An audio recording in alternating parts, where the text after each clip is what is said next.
My brother was explaining the stock market to me. Again. He did this every holiday. The way someone explains a microwave to a golden retriever. Patiently, slowly, with zero expectation of comprehension. "See, Nora," he said, pointing at his phone screen where a stock chart glowed green. "This line going up, that means the stock is gaining value. When it goes down, that means it's losing value. You buy low, sell high. That's the whole game." He smiled the way people smile when they've simplified something they consider complex into something they consider toddler appropriate. "Get it?" I nodded. "Got it." My name is Nora Ashford. I'm 34 years old, and my brother William had just explained the most basic concept in financial markets to me at my parents' Thanksgiving dinner in New Canaan, Connecticut, as though I were hearing about money for the first time. He did this because of what he knew about me, which was almost nothing. What William knew. I lived in a modest apartment in Stamford. I drove an older model Volvo. I worked from home doing what I described as financial research for small clients. I wore plain clothes, kept my hair simple, and contributed nothing of apparent value to family conversations about business, investing, or the economy. What William didn't know. I was the managing director of Ashford Equity Group, a private investment firm specializing in activist investing and hostile acquisitions. My firm managed $4.6 billion in assets. We had executed 17 successful takeovers in the past 5 years, restructuring underperforming companies and generating average returns of 340% for our investors. Forbes had named us the most feared activist fund on Wall Street 3 years running. And 9 days ago, I had filed a 13D with the SEC, announcing that Ashford Equity Group had acquired a 9.2% stake in Meridian Logistics Corp., the first step in a hostile takeover bid that would, if successful, give me controlling interest in a $3.8 billion company. That filing was public. It was searchable. It was the biggest story in the financial press this week. And nobody at this dinner table had connected Ashford Equity Group to the woman eating turkey in a cable knit sweater. Because why would they? 20 family members filled my parents' dining room. William sat at the center, as always, radiating the particular confidence of a man who managed other people's money for a living. He was a portfolio manager at a wealth management firm in Manhattan, a good one by conventional measures. His clients were happy. His returns were solid. His suits were Italian. His watch was Swiss. His understanding of his sister's capabilities was non-existent. His wife, Catherine, sat beside him, nodding at appropriate intervals. My younger sister, Emily, a pediatric surgeon at Mount Sinai, occupied the seat to my mother's right. My father, a retired corporate attorney, presided over the table with the quiet authority of a man who believed he'd seen everything worth seeing in the business world. He hadn't. Not yet. My phone had been vibrating intermittently for the past hour. My chief strategist, Daniel Torres, had been sending updates about the Meridian takeover. The target company's board was in emergency session. Their poison pill defense was being reviewed by lawyers. Financial media was speculating about the identity of Ashford Equity Group's leadership, because despite being one of the most successful activist funds in America, we had never revealed our managing director's identity. The fund's public communications were handled by Daniel. Our SEC filings listed the managing director as N. Ashford. No photograph, no biography, no conference appearances, just performance numbers that made Wall Street analysts lose sleep. The anonymity was the point. Activist investing is adversarial by nature. You identify an underperforming company, accumulate a significant ownership stake, and then use that position to force changes. Better management, strategic restructuring, board replacements, sometimes full acquisition. Companies don't welcome this. They fight back. They hire lawyers, PR firms, private investigators. They try to find leverage against the fund's leadership. By keeping my identity invisible, I eliminated their most potent weapon. You can't build a smear campaign against a ghost. But tonight, the ghost was about to become visible. Because Williams' wealth management firm had a client who held a significant position in Meridian Logistics Corp., the company I was in the process of taking over.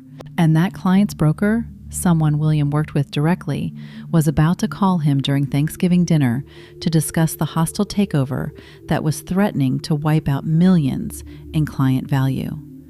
A takeover led by his sister. But I'm getting ahead of myself. The stock market conversation continued. William had moved from basic concepts to what he clearly considered advanced territory. The thing about activist investors, he was telling my father, is that they're basically corporate raiders in nicer suits.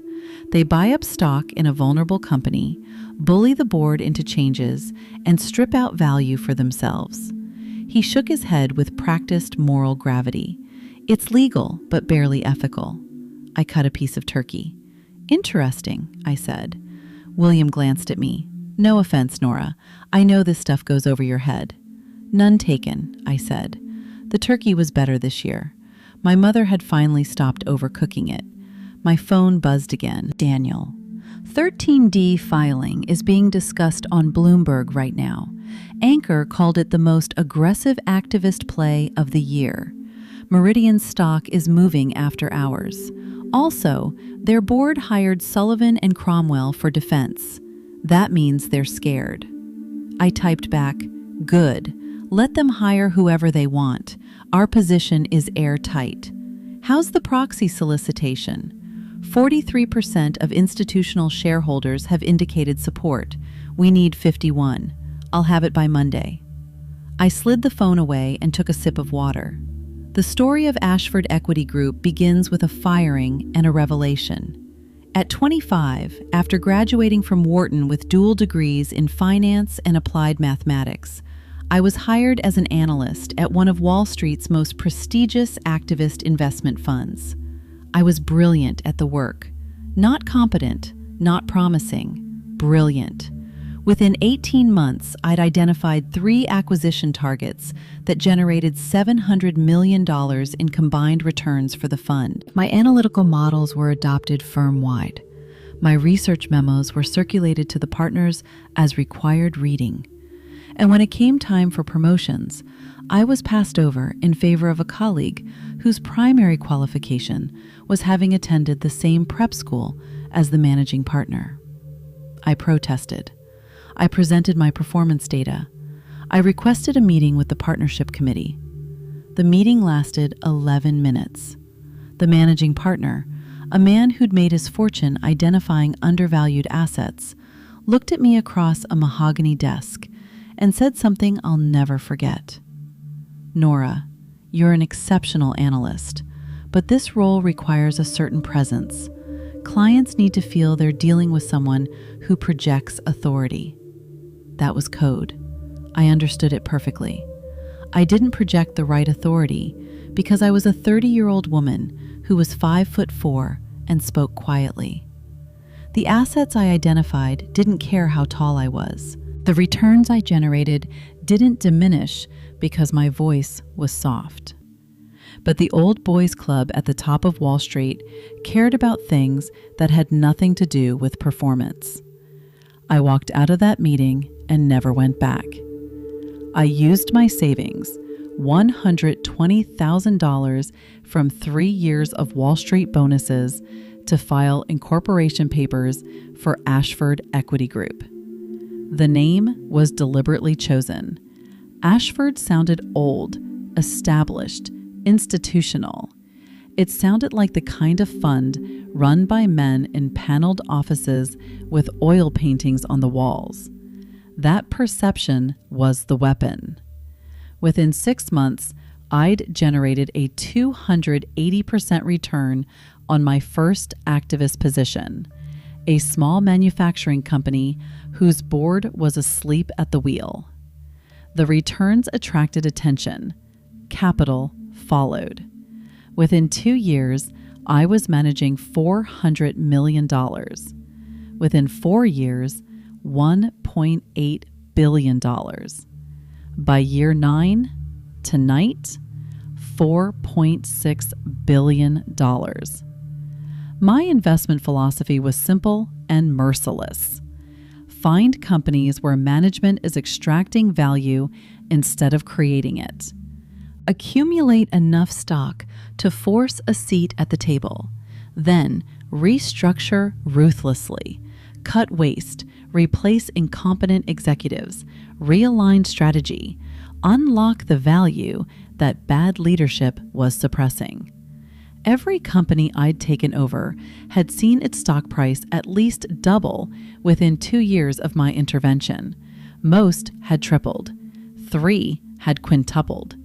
The employees of those companies kept their jobs because my restructuring targeted executive bloat, not workforce efficiency.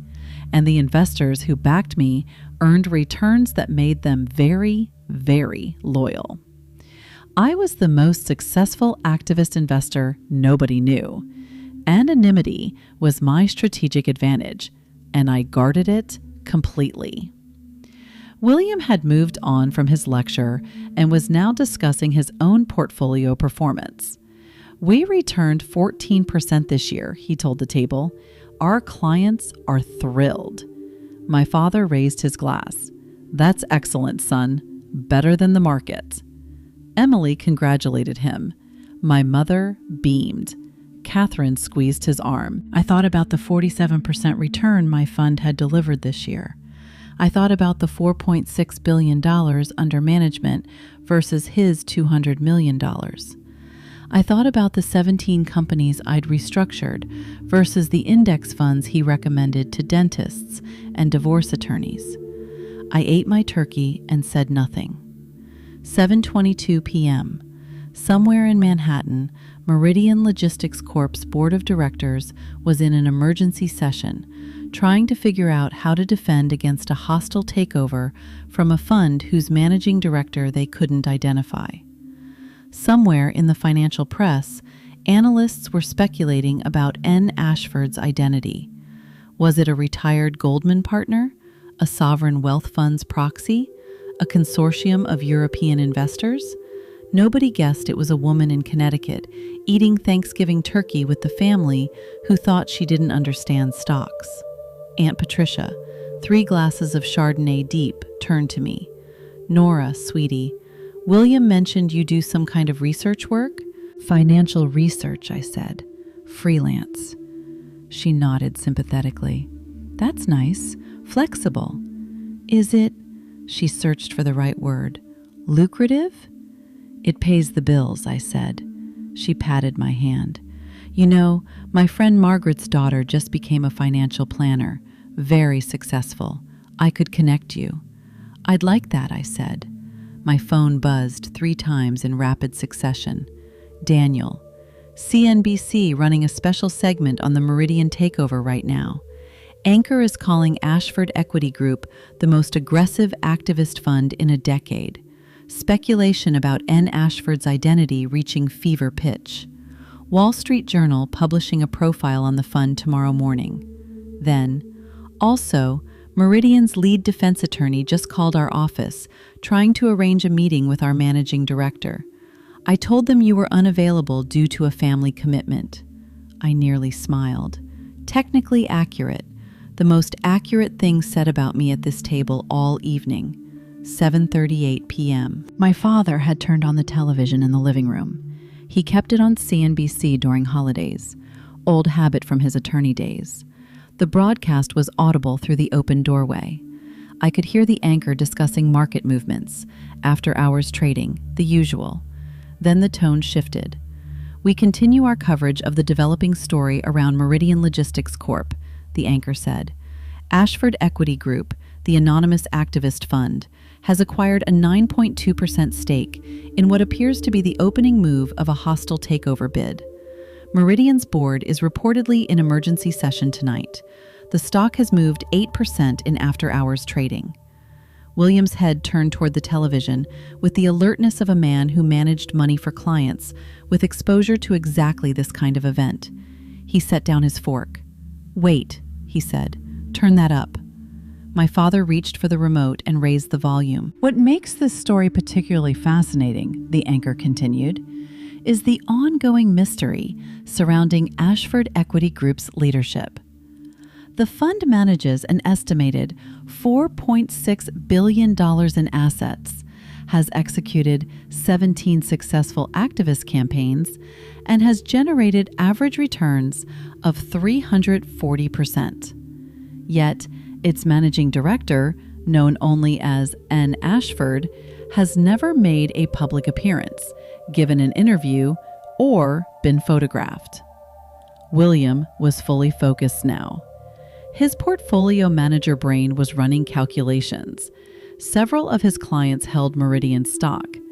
A hostile takeover would directly affect their positions. "God," he muttered, "Ashford Equity. These guys are relentless. I've been following this fund for years. Nobody knows who runs it." I took a sip of water. "Really?" I said. He didn't register my tone. He was too absorbed. "They're brilliant," he said, the word carrying the kind of reverence he reserved for people he considered his peers. "Whoever N. Ashford is, they're probably the best activist investor working today. Their track record is," he shook his head, "unbelievable. 340% average returns. It's almost unfair." I thought about the N in N. Ashford, Nora, sitting right next to him, eating turkey. His phone rang. The sound cut through the post-dinner quiet like a blade. He glanced at the screen, and his expression shifted from casual interest to professional alertness. "It's Henderson," he said to Catherine, "my biggest client. He has a major position in Meridian. I need to take this." He answered, "Bill Henderson." The voice on the other end was loud enough that fragments carried across the table. "William, we need to talk about this Ashford takeover. I've got $4 million in Meridian stock. What's going to happen to my position?" William slipped into professional mode. "Bill, I'm reviewing the situation. Ashford Equity's 9.2% stake is significant. They typically push for board seats and strategic restructuring. Your position should actually benefit from the activism. Ashford has a history of increasing shareholder value." More fragments from Henderson. "Who the hell is N. Ashford?" "Nobody knows. My firm's analysts have been trying to identify the managing director for years. Whoever it is operates through proxies and shell entities. Complete anonymity. Can you reach out to them? Maybe negotiate directly?" William laughed. "Bill, nobody can reach Ashford's managing director. They're a ghost, the most feared name on Wall Street, and nobody even knows what they look like." I set my fork down. Across the table, Emily was watching me with an expression I couldn't quite read. My younger sister had always been more observant than anyone gave her credit for. She'd noticed the phone buzzing. She'd noticed my calm during the CNBC segment. She was connecting dots nobody else was looking at. "Nora," she said quietly, while William continued his call, "what kind of financial research do you do exactly?" "The activist kind," I said. Her eyes widened, just slightly, just enough. William hung up. His face was tense. "Sorry about that," he said to the table. "Client emergency. This Ashford takeover is going to be a mess." He turned to my father. "Dad, you were in corporate law. What do you think about hostile takeovers?" "They're effective when the acquirer has better strategy than the incumbent board," my father said. "Which Ashford clearly does in this case." William nodded. "The thing that kills me is the anonymity. Who builds a $4.6 billion fund and stays completely hidden?" He shook his head. "It's almost pathological." I cleared my throat. The sound was quiet, but something in it made everyone look at me. "Maybe they stay hidden," I said, "because the people around them wouldn't believe the truth if they heard it." William frowned. "What do you mean?" I reached for my phone, unlocked it, opened the Ashford Equity Group internal dashboard that showed real-time portfolio analytics, the Meridian position, the proxy solicitation numbers, all of it. I placed the phone on the table, screen facing up, and slid it toward William. The screen glowed with data. Ashford Equity Group, Managing Director N. Ashford, total AUM $4.6 billion. Active position, Meridian Logistics Corp., 9.2% stake, hostile takeover in progress. William looked at the screen, then at me, then at the screen. The blood left his face in stages, like watching a sunset in reverse. "That's," he started. "Your login," he whispered. "That's your dashboard." "I'm N. Ashford," I said. The room didn't go silent. It went somewhere beyond silent, a place where sound itself retreats and waits for permission to return. My mother's hand went to her chest. My father leaned forward, his attorney brain already running the implications. Catherine's mouth formed a perfect circle. Emily, who'd been connecting the dots, closed her eyes and smiled. The only person in the room who wasn't surprised was the one who'd been watching. William's phone buzzed on the table, a text from Henderson, visible on the lock screen. "Any update on reaching Ashford? My position is at stake here." I looked at the text, then at William. "Would you like to introduce your biggest client to N. Ashford?" I said. "I'm available right now." He made a sound that wasn't quite a word. It was the exhale of a man watching his entire mental model of the world collapse and rebuild in the span of 3 seconds. "You," he said, "the 340% returns, the 17 takeovers, the $4.6 billion. That's you." "That's been me for 9 years," I said.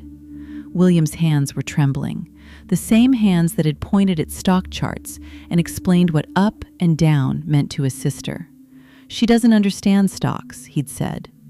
I understood stocks well enough to move $4.6 billion with a phone call. The CNBC anchor was still going in the background. New developments in the Ashford Meridian story. Sources indicate that Ashford Equity Group has secured support from over 43% of institutional shareholders. A successful takeover appears increasingly likely. "That's my number," I said, nodding toward the television. 43% as of this afternoon. I'll have 51% by Monday. "You're taking over a $3.8 billion company," my father said. His attorney voice was back, precise and measured, but underneath it, I could hear something I'd never heard from him before. Awe. "Yes," I said, "and then I'm going to restructure it, replace the board, cut $200 million in executive waste, redirect that capital into operations and workforce development. The stock will double within 18 months. That's what I do." William stood up abruptly. His chair scraped the floor. He walked to the window and stood there with his back to the room. I watched his reflection in the glass. His shoulders were shaking slightly. The portfolio manager who'd spent his career following the market was learning that the market had been following his sister. 14%, he said to the window. "I returned 14% this year and felt proud." His voice cracked. "You returned 47%. I did, while I explained stocks to you like you were a child. The memory of that conversation hung in the room like smoke. His patronizing tone, his helpful chart, his basic vocabulary, and the woman sitting across from him who generated more returns that afternoon than his entire fund produced all year. He turned from the window. His eyes were red. I need to say something, and I need everyone to hear it. The room waited. I have spent my entire adult life believing I was the financial success in this family, he said. I built a career around understanding markets and managing money. And for 9 years, my sister has been sitting at this table, letting me explain the stock market to her, while she quietly became the most successful investor in the country. He looked at me. I'm not just wrong. I'm spectacularly wrong. And I'm sorry. Not for being wrong, for being so arrogant that I never considered the possibility. I stood up and walked to him. He was my brother, flawed, patronizing, occasionally insufferable, but my brother. You weren't arrogant, I said. You were conditioned. This family taught all of us that success looks a certain way. Suits and offices and titles and watches. I just stopped believing that before you did. He hugged me. Tight. The way he used to when we were kids and he was protecting me from something.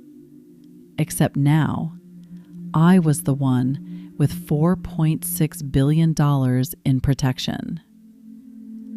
Your client Henderson, I said into his shoulder. He should hold his Meridian position. The stock is going to double after our restructuring. Tell him N. Ashford says you're welcome. He laughed, wet and broken but real. Emily appeared beside us. I knew, she said simply. Not everything, but I knew something. How? The way you listen when people talk about money, she said. You don't listen like someone who's confused. You listen like someone who's cataloging errors. I smiled. Occupational hazard. My father approached last. He shook my hand first, the formal gesture of a man who respected what he was seeing. Then he pulled me into a hug. Your mother and I have a lot of apologizing to do, he said. Start by listening, I replied. That's all I ever wanted. The weeks that followed were a controlled demolition of everything I'd kept hidden. The Wall Street Journal profile ran the next morning. The headline called the reveal the biggest shock in activist investing history. The article detailed how a 34-year-old woman had built the most feared fund on Wall Street from a $120,000 severance package and a refusal to accept someone else's definition of authority. Bloomberg ran a documentary segment. CNBC devoted an entire hour to the story. 3 business schools invited me to deliver commencement addresses. The managing partner at my old firm, the one who told me I lacked the right presence, watched the CNBC special from his corner office. Daniel told me his secretary saw him turn off the television and sit in the dark for 20 minutes. I didn't feel vindicated. I felt nothing about him at all. He was irrelevant. He'd been irrelevant since the day I walked out of his office and became something he never imagined a quiet woman could become. The industry's response was seismic. 3 other activist funds reached out about co-investment partnerships. 2 pension funds that had previously declined our meetings because they couldn't verify the managing director's identity now fast-tracked their allocations. Within 6 months of going public, Ashford Equity Group's assets under management grew from $4.6 billion to $6.1 billion. Emily referred 4 of her surgeon colleagues to our wealth management division. She said it with a smile that told me she'd been waiting to do something helpful for years and had never been given the chance because the family assumed she was the only successful one worth associating with. My mother started a scrapbook, not of the articles, though she collected those too, of every family dinner photo from the past 9 years. In each one, she circled me in the background, quiet, unnoticed, present. She said it helped her understand how much she'd missed by looking at the wrong person. The SEC approved our proxy solicitation for Meridian. We hit 51% shareholder support on Monday, exactly as I'd predicted. The takeover was complete within 60 days. Meridian's stock doubled in 14 months. Henderson kept his position. He made $6.2 million. He sent me a bottle of wine that cost more than my first month's rent in that studio apartment. William called me the morning after the journal profile. His voice was different, quieter. I read the article 3 times, he said. 9 years. You sat across from me at every holiday and let me explain basic concepts while you were executing billion-dollar takeovers. Yes. Why? Because the moment you knew, you would have either resented me or tried to ride the association. And I needed Ashford to succeed on its own merits. He was quiet for a long time. Can I ask you something? Of course. When I explained what stocks were at dinner, what were you actually thinking about? I was modeling the optimal entry price for our Meridian position, I said. The turkey was distracting me from the supply chain cost analysis. He laughed until he cried. Then he cried until he stopped. Then he asked if I'd review his portfolio strategy. I said yes, because he was my brother. And because his portfolio actually needed restructuring. Some things never change. 6 months later, I stood in the boardroom of the company I'd just taken over, looking out at a city full of buildings where decisions were being made by people who still thought authority required a certain presence and a certain voice and a certain height. They were wrong. Authority requires results. Everything else is theater. My phone buzzed. Daniel, my chief strategist. New target identified. Chemical manufacturer. Board is extracting $80 million in excessive compensation. Stock is undervalued by 40%. Ready when you are. I smiled, straightening the same cable knit sweater I'd worn to Thanksgiving dinner. Send me the numbers, I said. And Daniel, tell the team we move on Monday. The most feared name on Wall Street went back to work, and somewhere in New Canaan, a brother sat at his desk reviewing his portfolio, finally understanding that the stock market lesson his sister needed wasn't the one about charts going up and down. It was the one about never underestimating the quiet person sitting across from you, because she might be the one moving the charts.